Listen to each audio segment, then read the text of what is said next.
Teologia escolástica e Tomás de Aquino. Aí uma pergunta para vocês aí. Quem souber responder não precisa mais vir. Está dispensado. A pergunta, famosa pergunta: quantos anjos podem dançar na ponta de uma agulha? Não sabemos se essa pergunta realmente foi tratada pelos teólogos escolásticos, mas poderia bem, perfeitamente ser. Porque o escolasticismo ele tem essa característica de propor perguntas assim, às vezes meio absurdas, né? Vamos tentar entender um pouco o que é a teologia escolástica. Teologia escolástica nada mais é do que a forma como a teologia era feita na Idade Média. Era uma técnica, uma maneira de se fazer teologia. Não foi sempre assim, isso aí foi uma invenção da Idade Média, fazer teologia dessa maneira. A teologia escolástica ela sempre se preocupa em ligar o seu estudo a uma filosofia. Então sempre há uma ligação forte da teologia com a filosofia. Historicamente, a filosofia grega mais próxima do cristianismo era a filosofia de Platão. Porque ela era mais mística, ela tinha elementos mais assim, próximos, vamos dizer assim, do cristianismo. Já um outro filósofo era bastante desconhecido no início da igreja, ninguém conhecia. Na verdade, ele acabou sendo conhecido muito por meio dos intelectuais muçulmanos, que tinham absorvido ele antes, que era o Aristóteles. E o Aristóteles aos poucos foi ganhando importância, e ele acabou então dando a principal base filosófica para a teologia nesse período. E ele é então importante para a teologia escolástica, a filosofia aristotélica. Para muita gente isso é muito estranho, porque Aristóteles nada tem a ver com a fé cristã. Ele tem uma série de pensamentos que não condizem com a fé cristã. Ele enfatizava, por exemplo, a eternidade do mundo, a mortalidade da alma, e ele não gostava nem um pouco da ideia de providência. Entretanto, os teólogos acharam que esse Aristóteles, a filosofia dele dava uma base para você sistematizar a teologia. Base essa que a Bíblia não dá, porque a Bíblia não trata de sistematização da teologia. A Bíblia não é sistemática. Nós sabemos disso. Ela não é dividida em capítulos por assunto, por subassunto. Não. Todos os conceitos estão misturados. E eles tinham essa preocupação com sistematização da teologia. Inclusive, já falamos várias vezes aqui, até a gente estava comentando sobre o livro O Nome da Rosa, e tem um filme, né? A gente estava falando que o filme, de repente, não é muito adequado para se assistir, por cenas ali que não são adequadas para cristãos. É um filme bastante antigo, mas a história do livro, principalmente, gira em torno de um monge que trabalhava o tempo inteiro para tentar se ver livre do segundo livro de Aristóteles. Era um livro que ele queria dar fim, ele queria que desaparecesse do meio da igreja. Certo? Então é interessante ali toda a ideia do Humberto Eco, lá, o autor do livro O Nome da Rosa, de ter esse monge trabalhando para tentar impedir a filosofia aristotélica de invadir a teologia. Mas realmente ela invadiu, e toda a teologia escolástica ela é baseada na filosofia do Aristóteles. E ela tem uma metodologia própria, que é mais fácil da gente entender, que é o método dialético. Vejam bem, gente, Aristóteles ele é muito mais científico do que o Platão. Para o Aristóteles ele tem que enxergar mais as coisas, tem que pôr a mão. As coisas têm que ser mais fatos. O Platão é mais místico. Isso foi importante não só para a teologia, mas foi importante para o surgimento das universidades. No início, todo o estudo de qualquer assunto, ele era muito pessoal. O indivíduo sempre estava envolvido naquilo que ele estudava. Com a filosofia aristotélica, começa a haver um desprendimento. Eu não tenho nada a ver com o que eu estou estudando. Eu estou estudando os fatos. A minha pessoa, não interfere em nada. Eu só vou analisar os fatos como eles são. Isso até hoje é verdade nas universidades, certo? As universidades surgiram dentro da teologia escolástica. Esse é o tempo em que surgem as universidades. exatamente nessa época. Né? Não é à toa que você pega uma tese de doutorado e é aquela chatice, ninguém consegue ler. De tão chato que é. Por quê? Porque é uma coisa morta, sem vida. Não há envolvimento nenhum da pessoa. Isso vem lá do Aristóteles. Isso vem do escolasticismo. Certo? A origem toda está aqui. A origem é, por incrível que pareça, é a teologia. A teologia de um determinado período. O método nessa época era o método dialético. Como é que é? Não é difícil de entender, não. Método dialético. Todos os trabalhos científicos naquele tempo, todos os trabalhos teológicos tinham que ser feitos por esse método. Ele é simples. Não de fazer, ele é simples de entender. Você propõe uma pergunta, por isso até nós começamos ali com uma pergunta, então sempre o tema começa com uma pergunta, e aí são colocadas duas respostas contraditórias. Dois argumentos, um a favor, outro contra, ou numa direção, o outro na outra direção. E aí são alistadas opiniões de expoentes, de autoridades, para cada um dos pontos. Então, por exemplo, você podia escrever, usando o método dialético, você podia escrever, começando com a seguinte pergunta: o mundo é eterno? E aí, para dizer que o mundo é eterno, você pega Aristóteles. Para dizer que o mundo não é eterno, você pega a Bíblia. E aí você alista todas as opiniões a favor de Aristóteles e todas as opiniões a favor da Bíblia. E aí você faz uma conclusão. Era assim que todos os trabalhos eram feitos nessa época. Se você fosse um aluno de uma universidade, você ia ter que se esperava que você fizesse o teu trabalho lá da tua faculdade, tinha que ser feito nesse modelo, usando esse método dialético. Certo? Vamos falar de alguns teólogos escolásticos. Primeiro, Anselmo. Anselmo foi bispo da Cantuária, na Inglaterra, mas ele era italiano. E o Anselmo, ele tem umas contribuições bem importantes na teologia, tá? Esse sujeito aí é importante para a teologia. Ele escreveu um livro chamado Proslogium. Nesse Proslogium ele começa por essa ideia: creio para poder entender.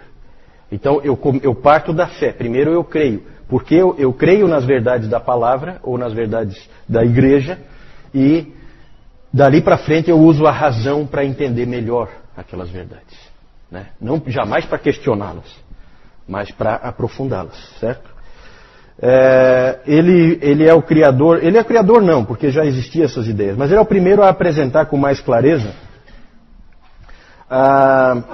os argumentos cosmológicos da existência de Deus. Sempre partem da criatura para o Criador. Então, um exemplo, não é difícil de entender não. São vários argumentos. Né? O Tomás de Aquino depois vai fazer isso de novo, com mais capacidade, porque o Tomás de Aquino realmente é um expoente. É um grande, um intelectual, é o maior dessa época. É o maior da teologia escolástica, por isso que a gente está citando ele ali separado. Então, Tomás de Aquino, ele é posterior ao Anselmo, bem posterior, ele faz isso de novo.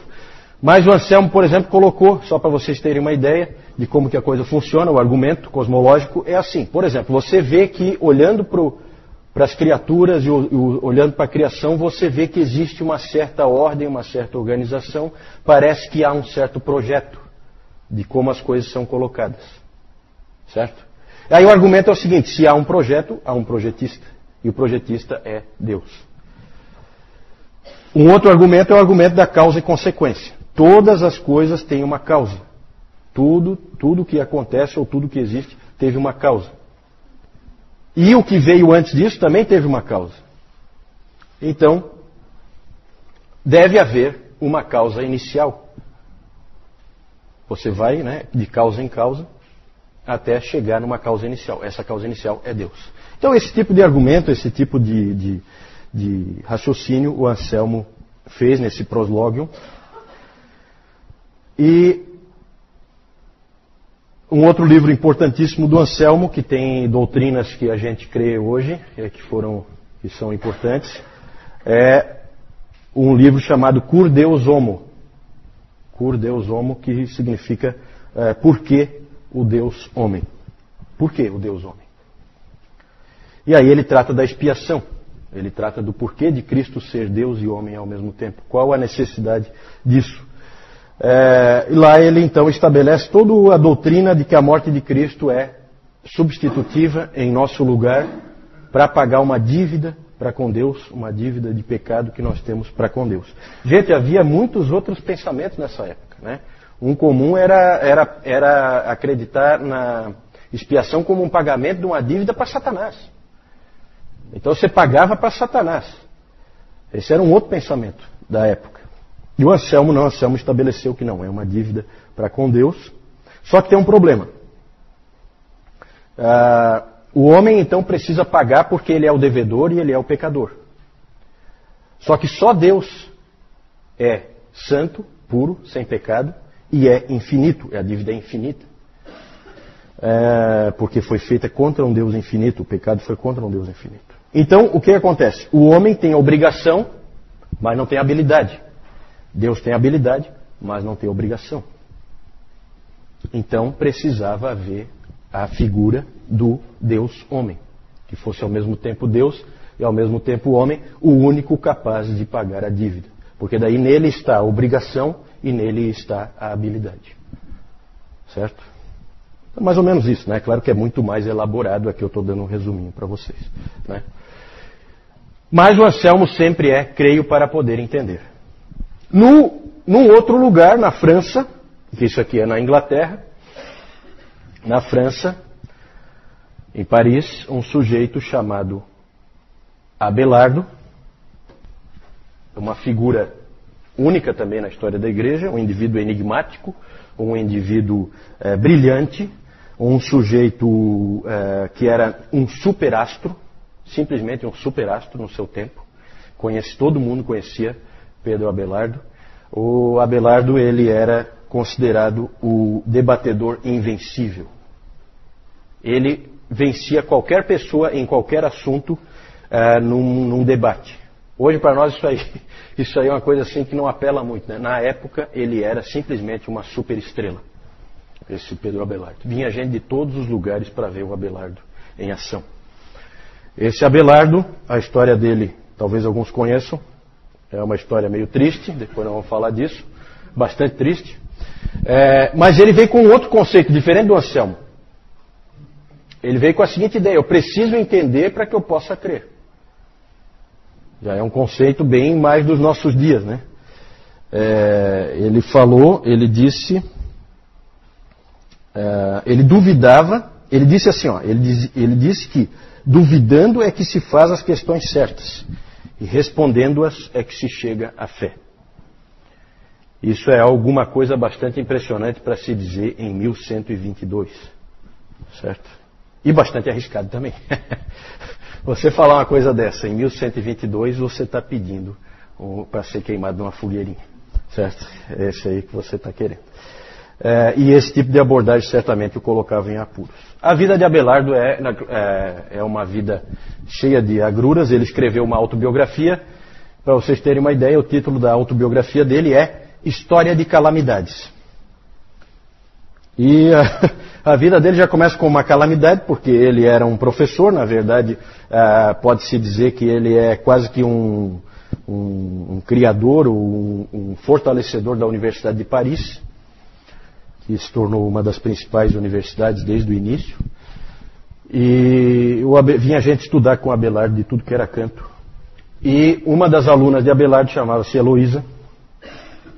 Era a sobrinha do cônego da Catedral de Paris, um sujeito poderoso, tal de Fulbert. E ele acabou tendo um caso amoroso com essa Heloísa, que era aluna dele. E ela acabou engravidando. E aí o Fulbert, quando soube, eles acabaram se casando em secreto para dar legitimidade para o filho e coisa, né? Mas o Fulbert não quis saber. Contratou os capangas invadiram a casa do Abelardo e castraram o Abelardo. Certo? Só isso. Então já começa com calamidades a história da vida dele. Essa aí foi só a primeira calamidade. Certo? O principal livro do Abelardo é Sic et Non. Sim e não. E ele é um livro no estilo dialético, com um monte de perguntas. Lembram do estilo dialético? Um monte de perguntas, e ele coloca gente defendendo uma posição, gente defendendo a outra posição, e ele não conclui muito. Ele deixa tudo meio nebuloso, né? Bem no estilo dele. Hoje isso aí é uma coisa moderna para se fazer, né? Você não conclui, você deixa assim, aberto e tal. No tempo dele, isso aí gerava confusão. Ele continuou a vida inteira jurando ser fiel à Bíblia e à Igreja. Escrevia sempre, se correspondia sempre com a Heloísa. A Heloísa se tornou freira, ele se tornou monge, né? É uma história assim de amor platônico, os dois sempre apaixonados um pelo outro, sempre se correspondiam, e ele jurou para a Heloísa que ele era sempre fiel às Escrituras, apesar de parecer que não muitas vezes, né? Ele inclusive escreveu numa das cartas: eu jamais serei um filósofo se isso significar falar contra São Paulo. Eu jamais serei um aristoteliano se isso for separar-me de Cristo. Então isso ele falou para a Heloísa, garantindo para ela que ele permanecia firme. Só que na verdade parecia que ele fazia sempre o contrário, que ele na verdade atacava assim o ensino de Paulo e que ele era um aristoteliano ferrenho, sim. Acabou morrendo sozinho e sem amigos em um mosteiro em Cluny em 1142. O próximo, Pedro Lombardo. Esse cara escreveu os 4 livros das sentenças. Então é muito comum esses livros de sentenças na Idade Média, porque é exatamente isso que os caras fazem nos livros. Por causa do método dialético, eles copiam sentenças, citações, frases de outros autores, um monte de cópias de frases de outros autores. O que o Pedro Lombardo fez foi escrever esses 4 livros das sentenças, que eram essas frases colocadas de uma maneira, frases dos pais da igreja, frases de tudo, filósofos, frases de tudo que é fonte, colocadas de uma maneira sistemática. Certo? Por capítulos. Assunto tal. Agora, né? Na verdade, esse livro, 4 livros das sentenças, é o livro de teologia da Idade Média. Para você ser um teólogo na Idade Média, você precisava dominar esse livro aqui, né? O Alistair McGrath disse que esse é um dos livros mais chatos de se ler que já foi escrito. Pode até ser, mas que era o livro de teologia que todos tinham que conhecer, era. O Calvino cita o Pedro Lombardo umas 100 vezes, mais ou menos. Mas jamais favoravelmente como ele fazia com Agostinho, né? Ele não era tão bonzinho com esse Lombardo, não. Uma frase do Calvino que tem referência ao Pedro Lombardo. Quando Agostinho clareia algum ponto, Lombardo trata de obscurecê-lo. E se há algo minimamente contaminado em Agostinho, e o Agostinho tinha bastante coisa contaminada, e o Calvino sabia disso, então ele fala, e se há algo minimamente contaminado em Agostinho, Lombardo o corrompe completamente. Então, não é muito amigável, né, a maneira como ele coloca. Vamos falar do próximo. Tomás de Aquino. Vejam que ele é posterior, né? Ele vem bem depois, mas ele é o grande expoente da teologia escolástica e, sem sombra de dúvida, o principal teólogo católico romano de todos os tempos. Certo? Ainda hoje é. Quando nós falamos sobre os séculos de destaque de cada um dos grandes ramos do cristianismo, nós falamos que o século IV é o século principal para a Igreja Ortodoxa Oriental. Nós falamos que para o protestantismo é o século XVI. E nós falamos que para o catolicismo romano é o século XIII. Não por causa do século em si, mas por causa de quem viveu nele. Certo? Tomás de Aquino. Quando menino, ele era apelidado pelos colegas de o boi mudo. O boi mudo. Porque ele era um menino muito... Sabe como é que é gurizada no colégio, né? Então eles não perdoam, né? E aí ele parece que ele era muito grande e ele era sempre quieto, nunca falava nada. Nessa época, né? Então ele era o boi mudo. Hoje ele é conhecido como Doctor Angélicos, título que ele recebeu na Igreja Católica, o principal teólogo do catolicismo. O principal livro dele é esse aí, Summa Theologiae, que quer dizer sumário da teologia, certo? Então é um resumo, sumário aí, um resumo da teologia. Na verdade, se você pega hoje esse livro, vai numa biblioteca e você vai ver, ele é em diversos volumes, certo? Esse sumário, não sei que raio de sumário é esse. Ele disse que esse livro ele escreveu para iniciantes em teologia, certo? Então são diversos volumes, nas versões modernas hoje são mais de 4.000 páginas, certo? Mas é para iniciantes em teologia. Então, tá, Moisés? Para tu fazer um cursinho aí, né? Na verdade são 512 questões, sempre usando, né, o método dialético, certo? E ele vai trabalhando aquilo com extrema sistematização, né? Falou em teologia sistemática, falou em Tomás de Aquino. Um indivíduo extremamente capaz. Essa aí é a grande obra dele. Ele completou essa obra em 1272. Quem lê a Suma vê um exemplo de teologia escolástica. Ela é totalmente impessoal e monótona, certo? Porque é assim o estilo, né? Lembra lá da tese de doutorado? É aquela chatice ali. Depois, quando a gente vai ver Lutero e Calvino, é completamente diferente. Você lê um Lutero, aquilo é uma coisa viva, chega a pulsar na tua mão. É totalmente diferente. É uma quebra com essa teologia aí. Certo? É a vida ali. Isso aqui não tem vida nenhuma. É uma coisa morta. Então a teologia escolástica sempre tem essa característica de uma coisa meio morta. O Lutero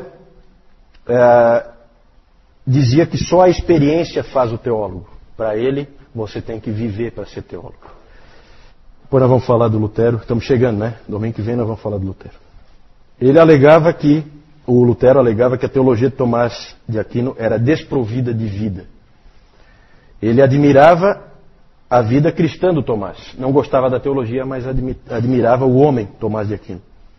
Lutero era professor, né? Você tem que lembrar disso. Ele era professor. Então, para os alunos dele, ele contava que toda vez que o Tomás de Aquino era elogiado, e ele era sempre elogiado, porque ele era simplesmente um gênio, ele fazia o sinal da cruz debaixo da batina por causa do pecado do orgulho. Lutero sempre contava essa história. E ele contou pelo menos 5 vezes, ele contou uma história nos livros, né, que ele escreve, Lutero, em que ele dizia que Deus apareceu para Tomás. Isso é uma história, né? Deus apareceu para Tomás e disse para o Tomás o seguinte: escreveste bem sobre mim. Que recompensa gostarias de ganhar? E a resposta do Tomás: somente tu mesmo, Senhor. Então esse aspecto do amor de Tomás de Aquino com Deus, isso aí Lutero admirava. Para Lutero, Tomás é um exemplo de como um grande homem pode estar completamente enganado no que ele pensa. É assim que Lutero via Tomás de Aquino. Em 6 de dezembro de 1272, o Tomás simplesmente parou de escrever a Suma. Ele não terminou a Suma. Questionado, ele tinha escrito já inúmeros livros. E ele não tinha 50 anos de idade ainda. E ele estava parando de escrever a Suma, sem terminá-la. Aí, claro, as pessoas em volta dele perguntaram para ele: mas por que você vai parar de escrever? Você tem que continuar, você é obrigado a continuar. Aí ele disse que ele não podia continuar porque ele sentia que tudo que ele tinha escrito era palha. Como eu disse, Tomás é o principal teólogo do catolicismo romano e é admirado também por alguns protestantes, como John Gerstner, como o R.C. Sproul. Eles admiram também o Tomás de Aquino, apesar de evidentemente não concordar com ele em tudo. O Lutero admirava ele, como já falei, como cristão, mas não como teólogo, e o Calvino praticamente ignorou Tomás. O Francis Schaeffer fez duras críticas ao pensamento de Tomás de Aquino. O que dizer, para a gente encerrar esse período e irmos para o nosso lanche?